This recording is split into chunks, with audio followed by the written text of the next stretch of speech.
All right, this is Arsen Cash In, Boulder Bookstore, the head buyer here.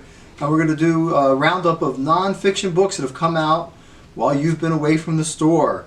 I'm not wearing the mask today because we have made the discovery of a zoom lens. So Julia, who's doing the filming, doesn't have to be too close to me. So the first book I want to talk about is Pelosi. This is a biography of the Speaker of the House. And I think Molly Ball writes for Time Magazine, and she's got a good perspective on Pelosi and is trying to put Pelosi in somewhat of a historic perspective too in this book, because we get caught up in the day-to-day politics. But Pelosi truly is a historic figure, very powerful, Speaker of the House, was out of power for a little while the Republicans had the majority, is now back in power. Molly compares her to LBJ when he was the head of the Senate and the power that he wielded there. So I think it's a very interesting, timely book that political junkies will like, and it's a positive book because so many political junkies have been reading all these anti-Trump books. So how about a pro-Pelosi look here?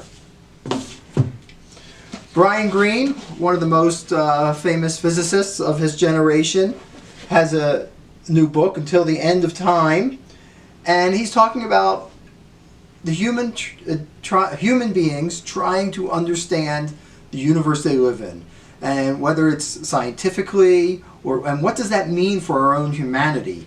Greene's a great writer. He's for the science guy, he really has a way with language as well. And so we have some autographed copies here if you're interested. Might make a great Mother's or Father's Day gift for somebody who's interested in the sciences, and I know we have a lot of people like that here in Boulder.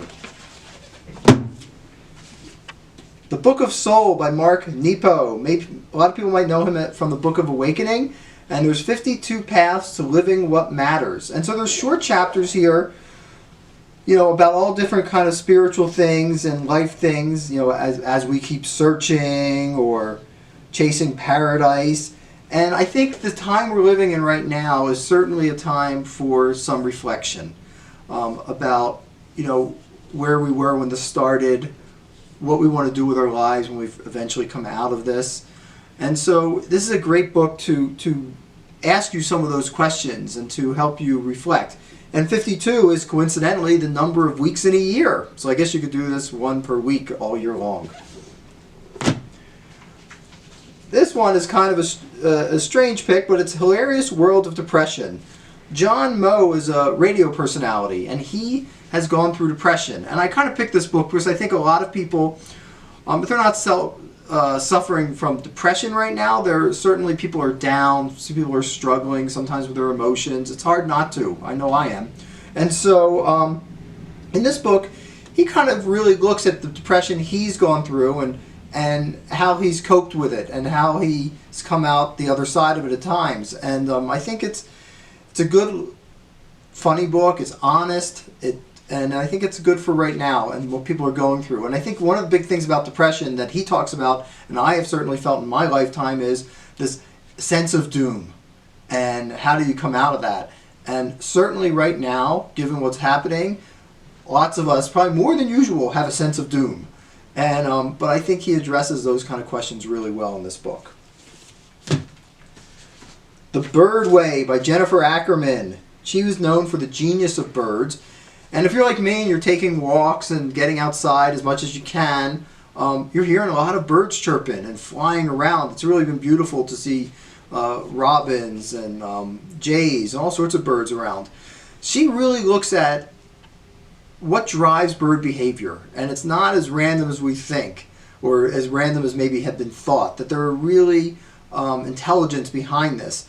And she does a great job of explaining different aspects of bird behavior. And I don't know how many people followed this, but in Boulder we had a situation where there was an eagle's nest and with a mated pair, and a female eagle came in and basically dislodged the other female eagle and is now living in that nest. And that is not terribly uncommon behavior for eagles, but it seems pretty brutal. She talks about things like that, kidnapping that goes on in the bird world. And she's another, kind of like Brian Greene, She describes the science and the nature in very great prose. Really a strong writer. A Cloud a Day. So this is a beautiful picture book. It's easy to read, nice to pick up, and there's pictures, photographs of clouds throughout it. And it's really a wonderful look at all the different kinds of clouds and clouds as they're portrayed in art and in photographs. And I find clouds fascinating. And we get some amazing cloud formations here, especially up against the Flatirons. And it's great to explaining what those cloud formations are. But I really like the photos, just paging through it's wonderful too. Another great gift book. And then one that home computers, 100 icons that define the digital generation. So if you're about my age, you'll probably recognize some of the computers in here. It's just a great lark all the way through computer history. Here is my first computer, the Commodore 64. I had this when I lived in Houston, and I didn't keep the person I was with back then, and I didn't keep the computer either, but here it is in the book.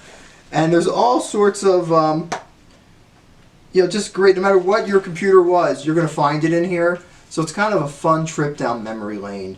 And again, it's another beautiful book, as we've got a graduation coming up, we've got Father's Day coming up. So it's a wonderful look at that. The last book I want to talk about today, and I'll just talk about it briefly, is a novel. I know we're supposed to be, I was doing nonfiction this week and fiction last week, but a new novel did come out by Emma Straub, All Adults Here. And she wrote a book called Modern Lovers that we've done well with. And this is really a family drama, and it's a wonderful book for people who like Ann Patchett, people who like Elizabeth Strout, those types of readers.